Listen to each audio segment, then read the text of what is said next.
power invisible, and you see it everywhere and every day.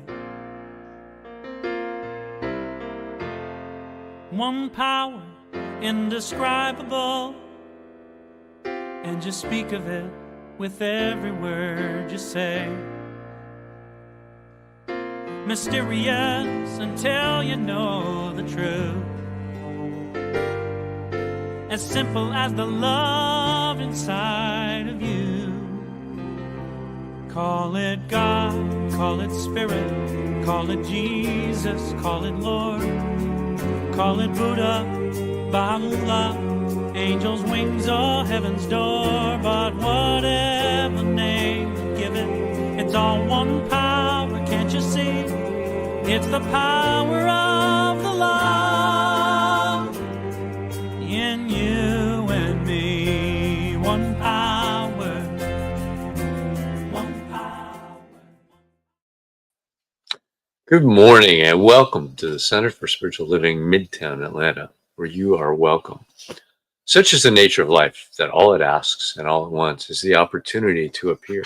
And you are that opportunity. So am I. And so it is. Whoever you are, whatever path brought you here today, please know that you are welcome and celebrated. We know who you are. You are an individual expression of the divine life in which we all live. Whatever your ethnic background, religious affiliation, however you know yourself and call yourself, we are glad you're here today. You are welcome to be a part of this community in whatever way serves you.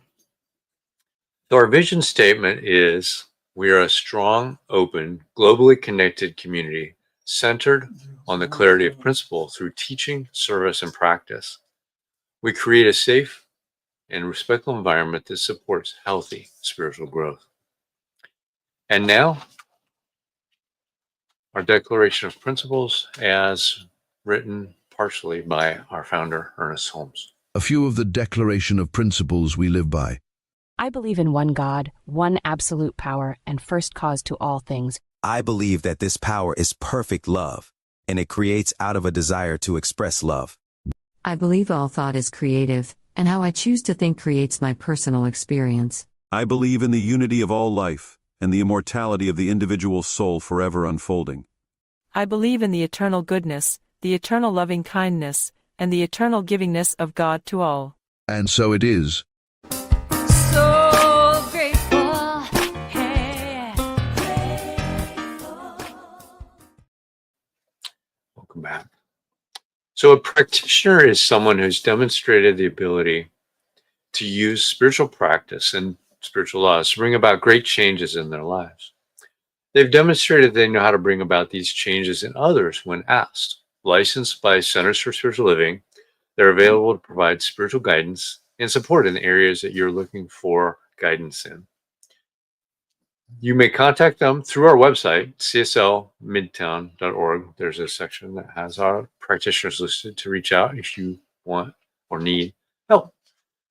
Today, we've got one of our amazing practitioners with us to share good ideas in an affirmative prayer called the Spiritual Mind Treatment.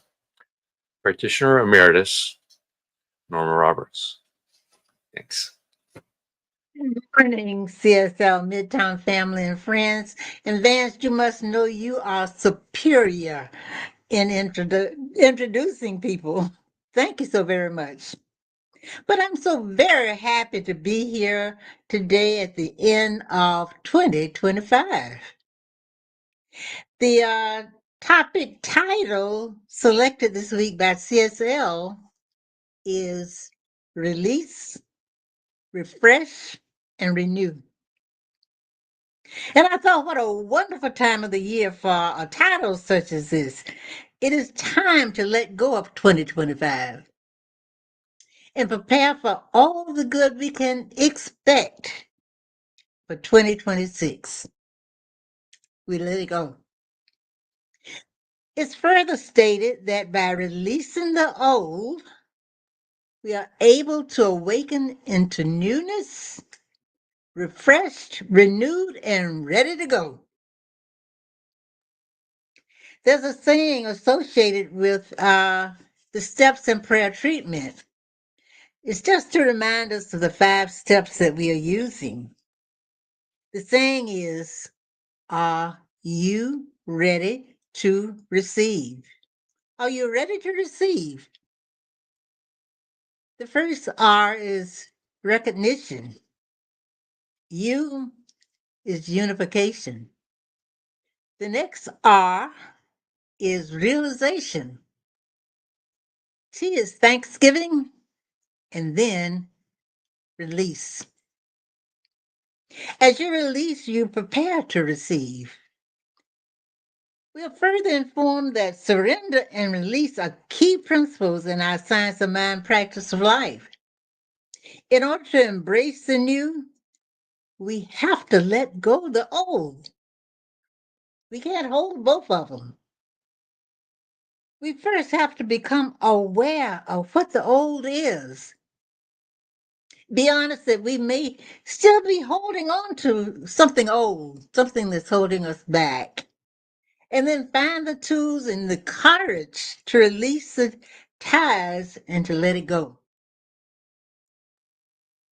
A reading from Daily Word stated, as I look over my life, I can recall instances when working towards a goal was the right thing to do.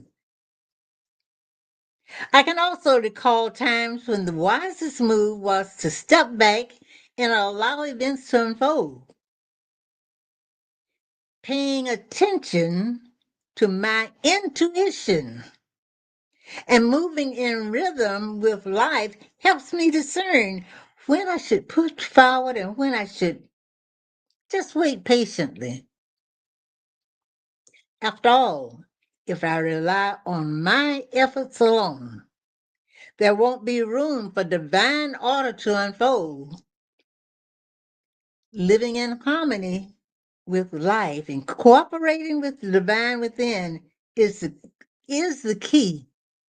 As I release, I let go, and I let God. And now let's go.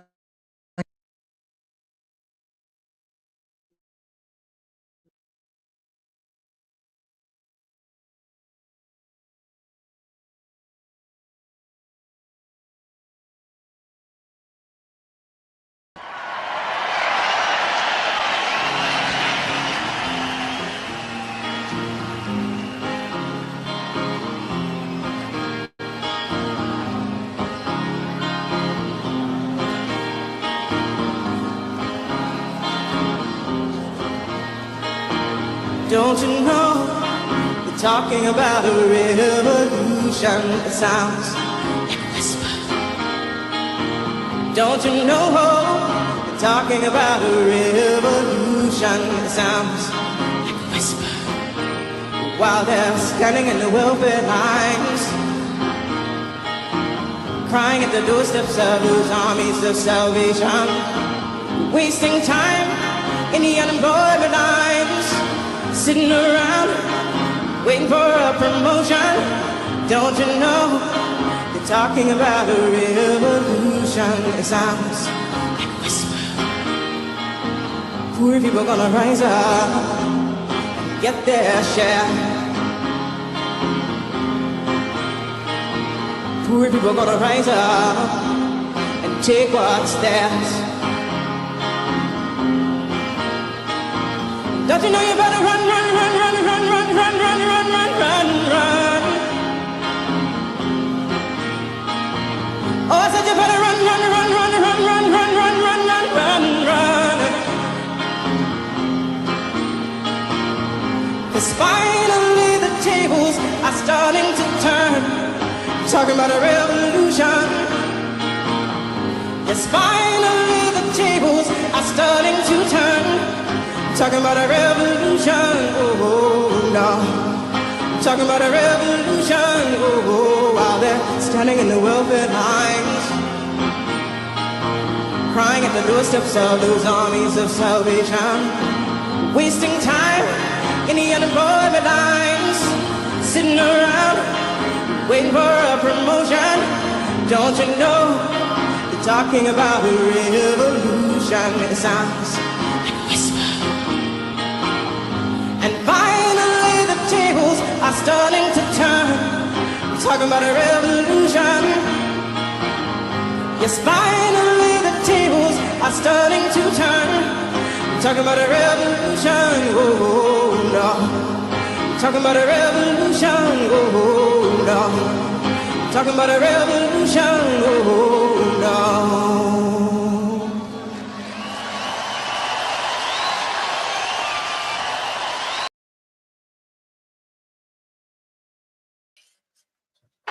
My pleasure to introduce our speaker this morning. Reverend Jeff Radcliff is a New Thought minister whose lifelong spiritual journey began in childhood and expanded through studies in unity, religious science, divine science, world religion, and a wide range of metaphysical traditions.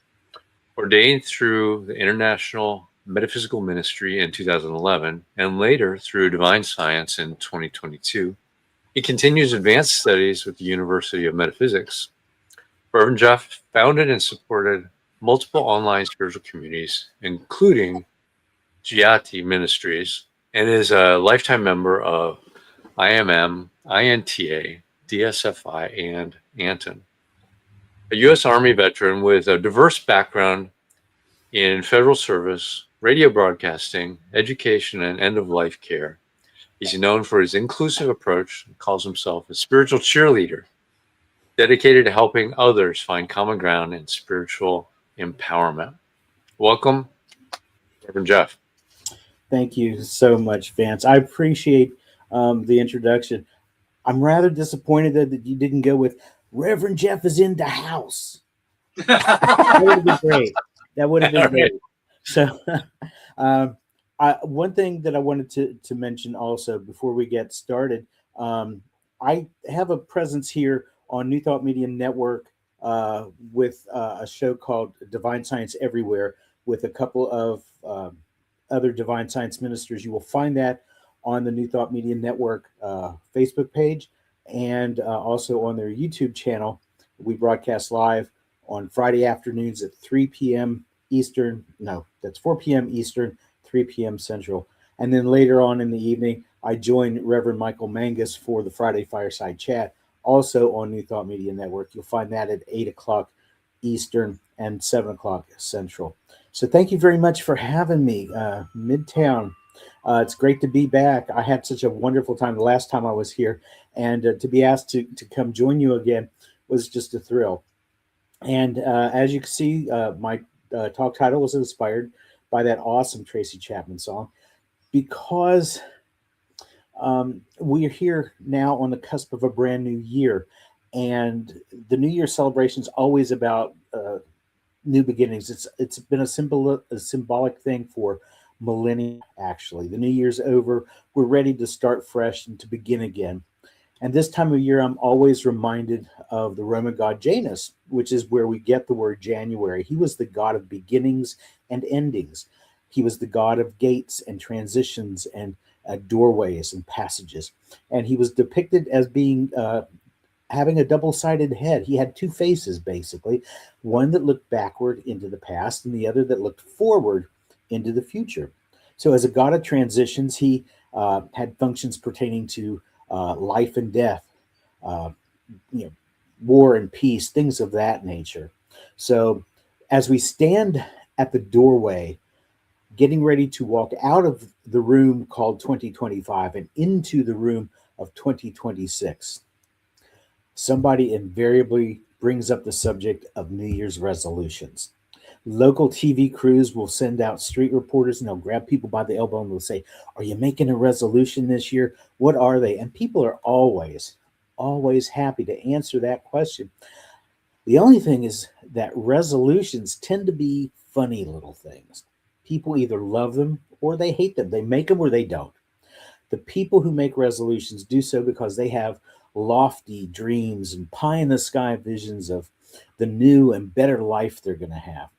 And the folks who don't make resolutions tend to make fun of the people who do, because most of those who make the resolutions only keep them for about a couple of weeks, and then they just kind of drop off. People tend to lose interest. Studies have shown 2 weeks is about the length of time the majority of people keep their resolutions. Resolutions begin as ideas that a person's good is something that's separate from them, that it's out there as a future event. It's existing in some sort of nebulous yet to be. People wait for their good to drop out of the sky and into their laps. And did you hear Tracy Chapman sing about that? She said people standing in the welfare lines waiting. And that's resolution thinking. They're waiting for their good to come to them. But see, there's the thing. There's the thing. That's an idea that seemed to be belonging to the future. And if you see it in the future, that's where it's going to stay. Because if you're waiting for somebody to give it to you and they don't deliver, well, you're stuck. That idea is still out there waiting to be manifested, and you're out there sitting there with your hands in your lap waiting for somebody to give it to you. And people tend to give up on their good really, really quickly because they seem to think that it takes too long to manifest. And I think microwave ovens and high-speed internet have spoiled us in that respect. We're not used to waiting around.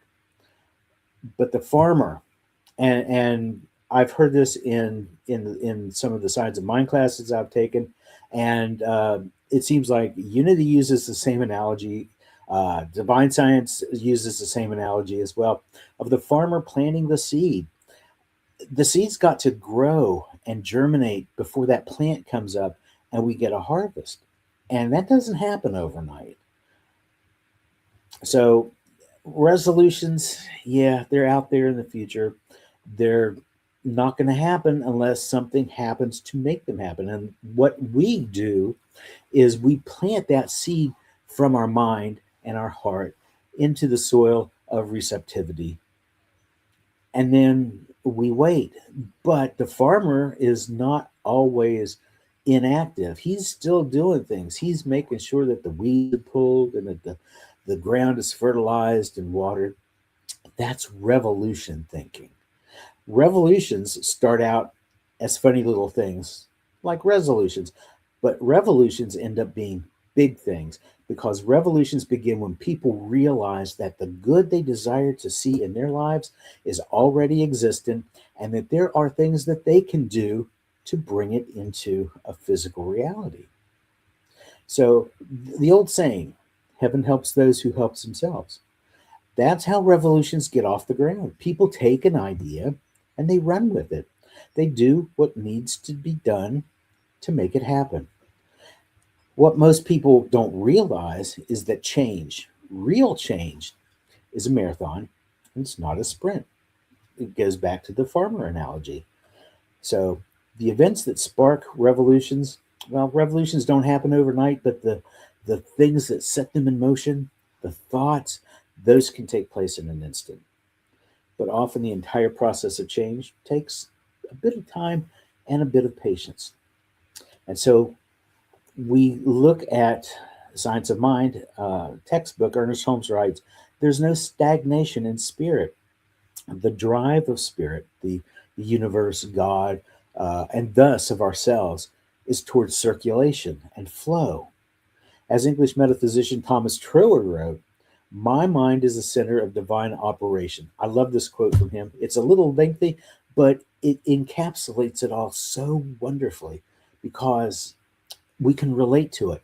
My mind is a center of divine operation, and divine operation is always for expansion and fuller expression. And this means the production of something beyond what has gone before, something entirely new, not included in our past experiences, but proceeding out of it. Therefore, since the divine, and we're talking the big G, the big God, spirit, cannot change its inherent nature, it operates the same way in me. Consequently, in my own world, of which I am the center, it will move forward to produce new conditions, always in advance of any that have gone before. Isn't that awesome? Now, how does what Holmes and Troward write about the lack of stagnation, about the expansion and fuller expression, how does that fit into the revolution mindset? Well, we're always at the moment of choice. Louise Hay taught that our point of power is in the present moment, always. Each moment is an opportunity to decide what we truly want and to say, I desire to see this thing happen. Here's what I'm going to do to start the process. We've heard the expression treat and move your feet. It means we don't just pray and then wait for it to drop into our laps. It doesn't work that way. We've got to do some of the legwork ourselves. It's said that when we take a step toward a goal, the universe comes running to meet us. And it's going to meet us halfway. And it's going to do the heavy lifting. We plant the seed. We set the direction of where we want to go. Then we can take our hands off, knowing that the divine mind knows better than we do how to get from point A to point B.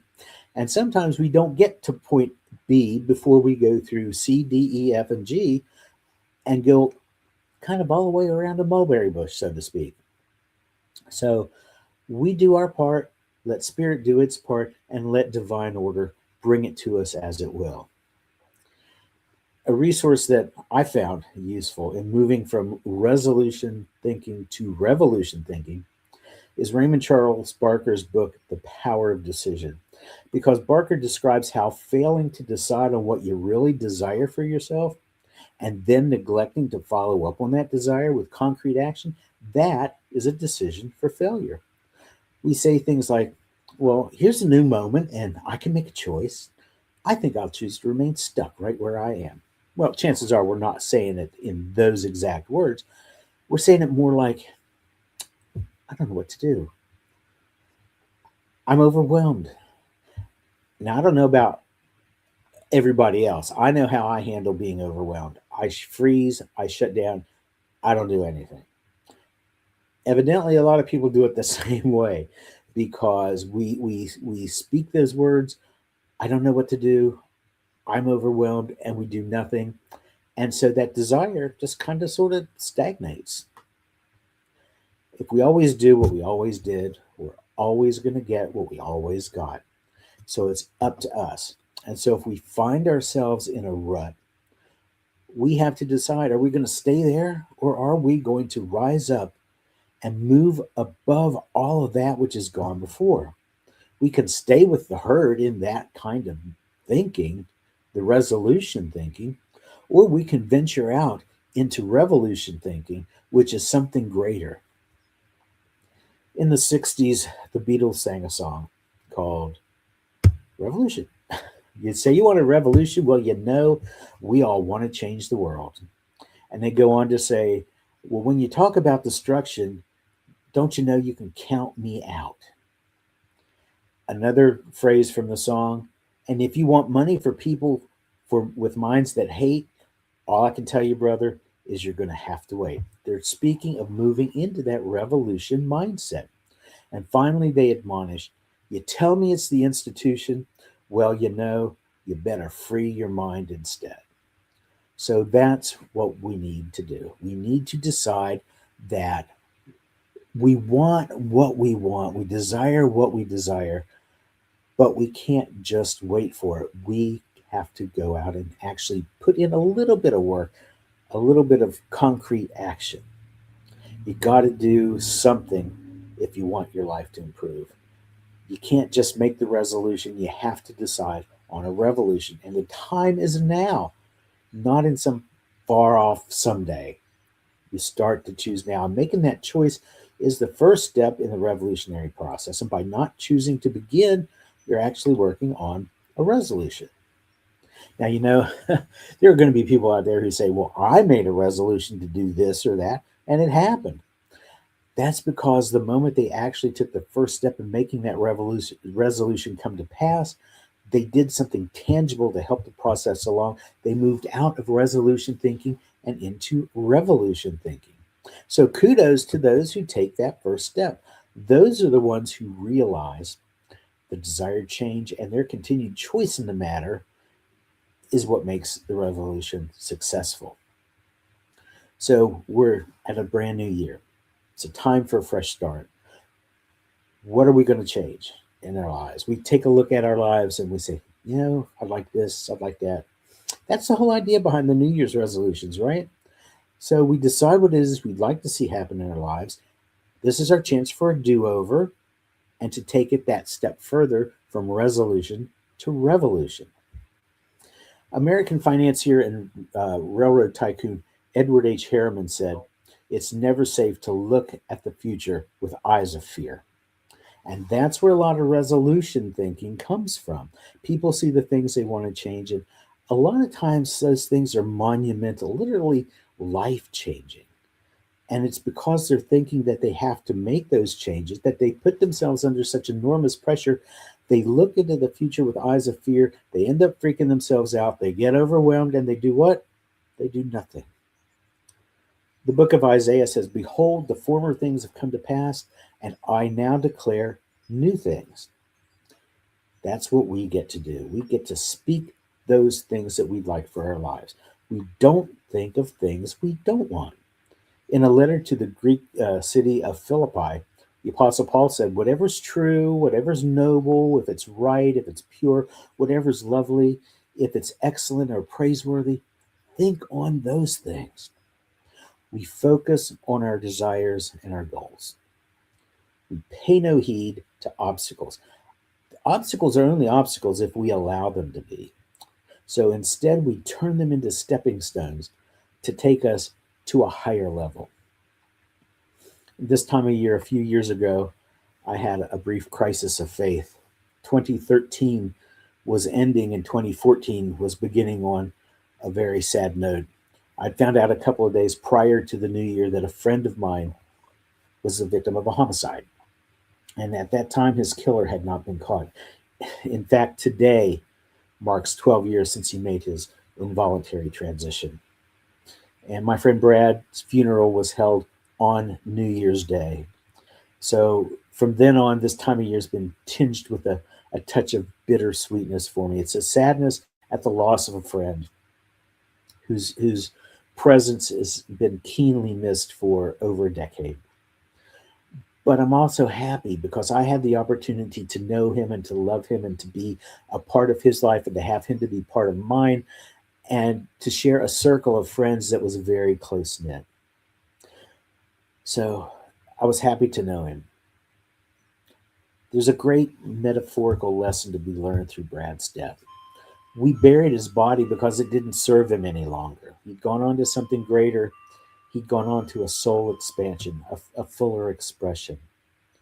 So the new year is a great time to lay aside all those things that don't serve us any longer. We can put them to rest. We can bury them.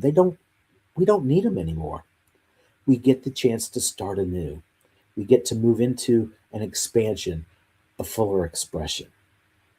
In the late 1950s, a man named Charles Dedrick founded a group called Synanon, which was a self-help group community for drug abusers and alcoholics.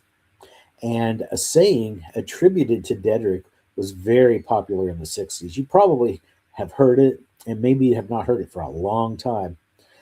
But attributed to Dedrick was this phrase, "Today is the first day of the rest of your life." In the book of Revelation, the author, John Patmos, has a vision in which he sees a new heaven and a new earth. And he quotes God as saying in the vision, "Behold, I make all things new." Well, this is something that you can have for yourself. I can have it for myself. Through faith, we allow God within to make all things new for our lives. We let the old things pass away. We bury them because they don't serve us any longer. We rise up and we walk in a newness of life. 2025 is over. 2026 is just beginning. 2025 has been quite a year for me. I discovered new opportunities. I made new friends. I came through a health crisis and had a couple of hospitalizations along the way. I saw good times and I saw bad times. I gained in some areas. I lost in some areas, but I'm better for all of it.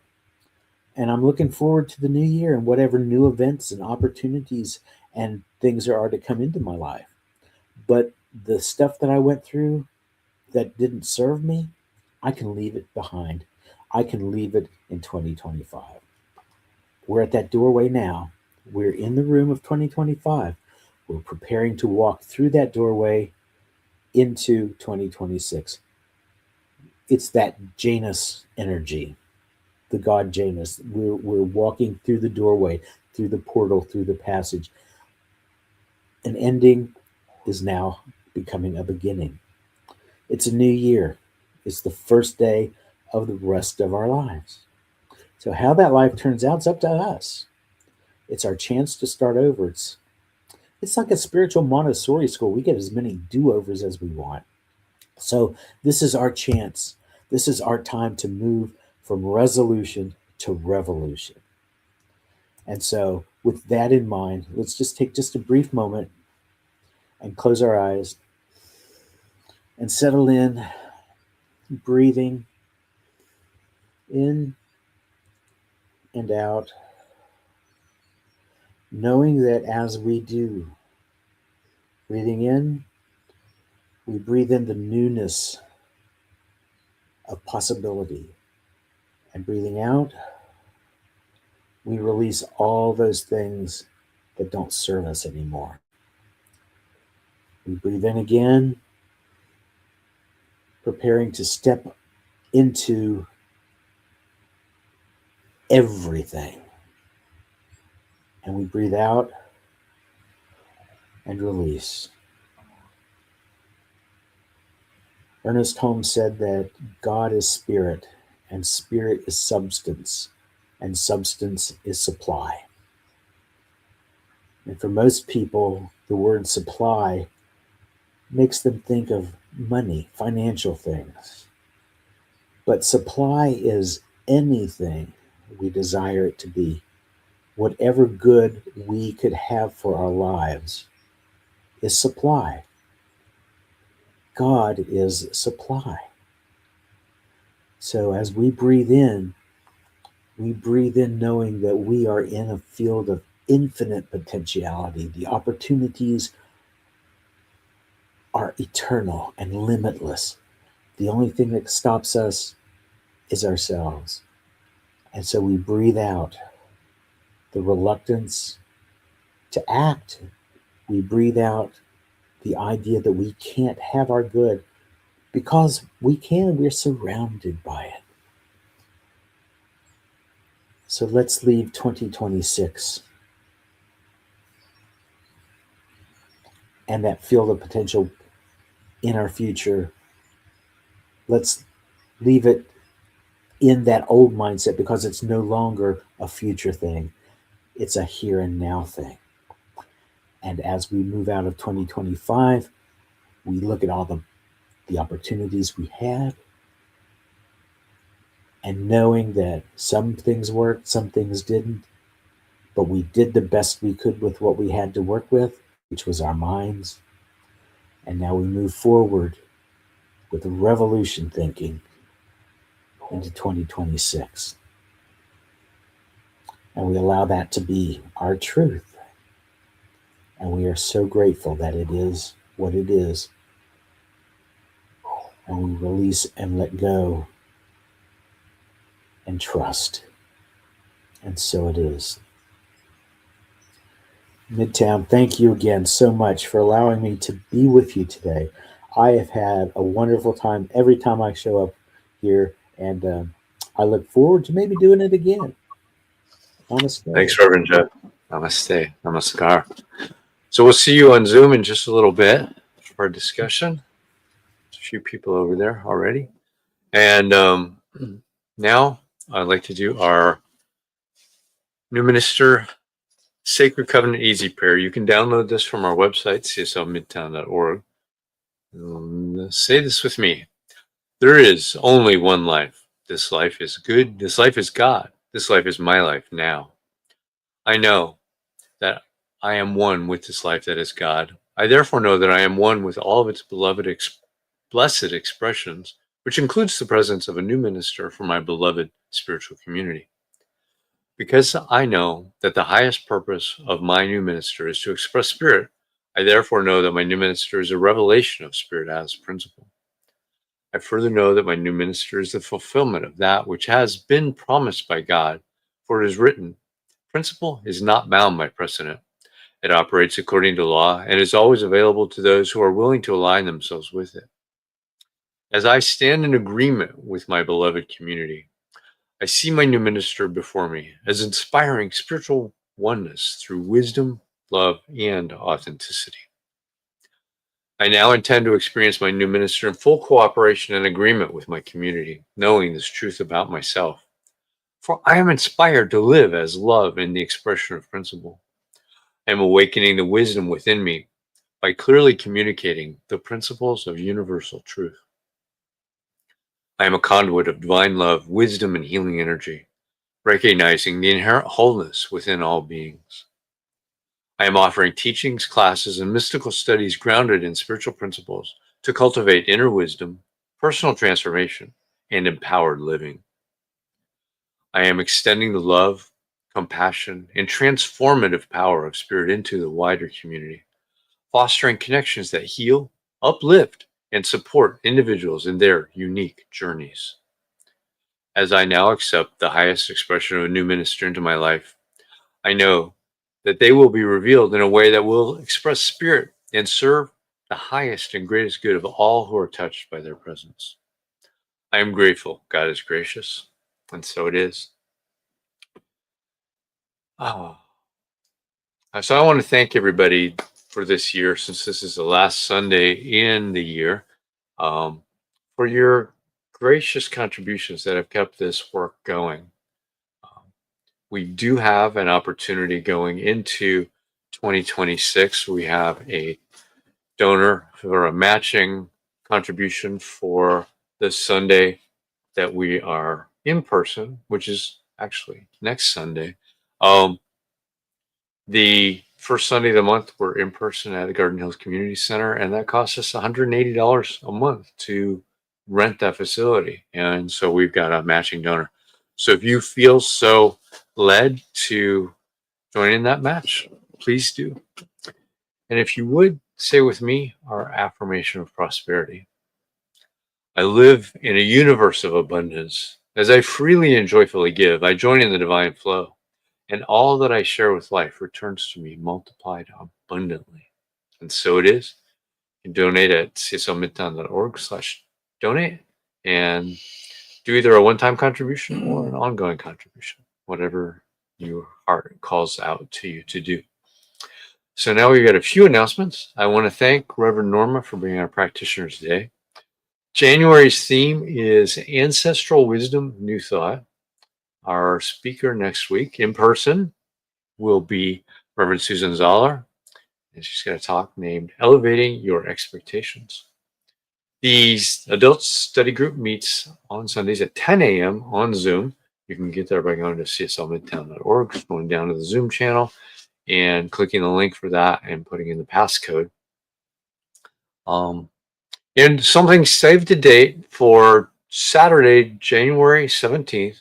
We've got an event that we're cooperating with Trinity Centers for Spiritual Living. We're going to put this on the website on the calendar, and that there's a flyer that you can put up right after this that talks about it. It's at 1 p.m.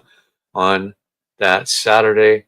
It's a discussion for us who are in New Thought, but to invite other people who have maybe heard of us but don't know much about what New Thought is or religious science is, to get an opportunity to go that. And for people that have been around for a while that haven't joined us, it's an opportunity for that too.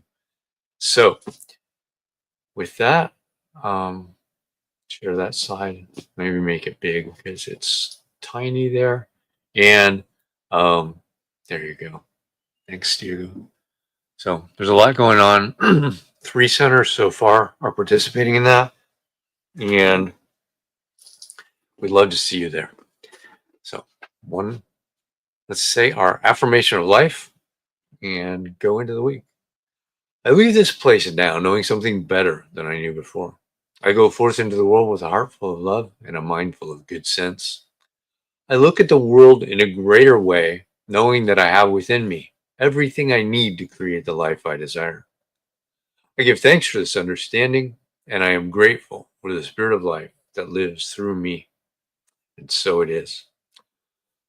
Have a great week, everybody. Enjoy your celebrations, and we will see you next week, or we'll see you over on Zoom in just a minute.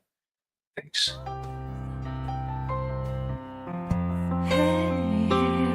I'm so grateful.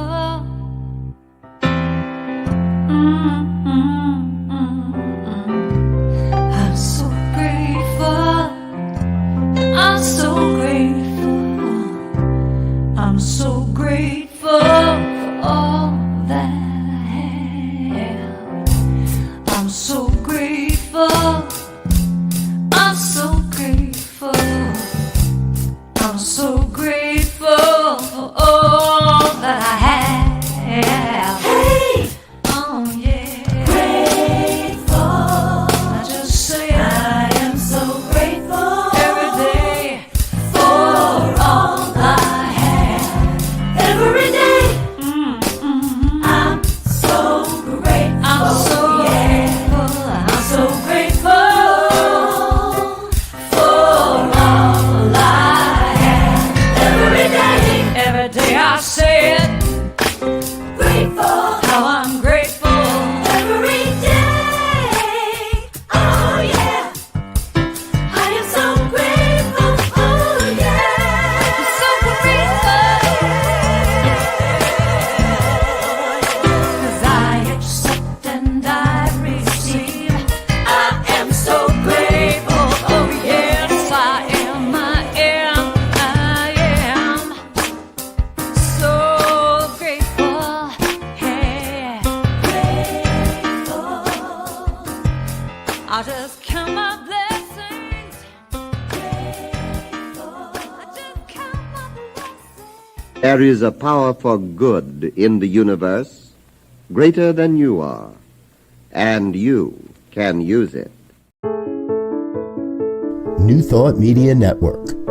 We are a global broadcast network of positive music, media, and entertainment, inspiring humanity's evolution along the journey of enlightenment and creating a world of love, peace, empowerment, and prosperity